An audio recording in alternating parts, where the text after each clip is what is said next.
how do we find job shadow opportunities? So I will say that, job shadow opportunities are not going to be advertised, right? They're not going to be like, come job shadow over here, right? That's usually not the way that it works.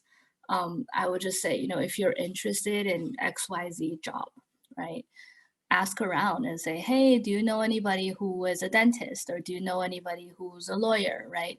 Um, your parents might know someone, your teacher might know someone, your friends' parents might know someone, right? Or you could also ask your school counselor. School counselors a lot of times like have a database of whether it's alumni from your high school, that can help get you connected. And then also, don't be afraid to just call random people up, right?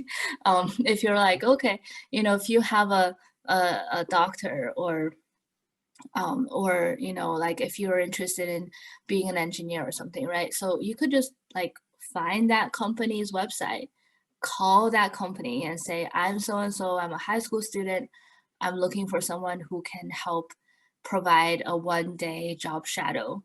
What do you have? It's okay to cold call.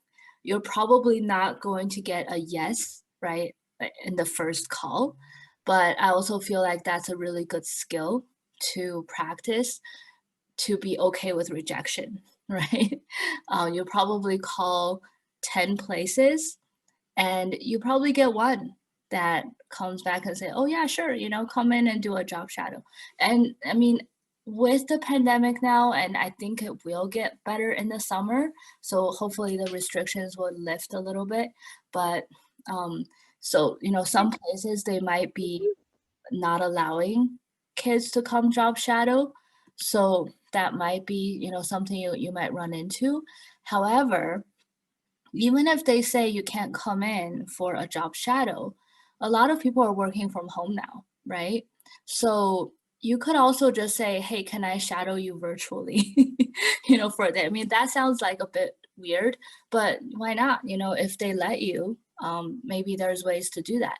And even if you don't job shadow with them, for the entire day, they might be okay with having a 20-minute conversation with you about their career. So those are just some advice I could give, I guess. I hope that answers that question.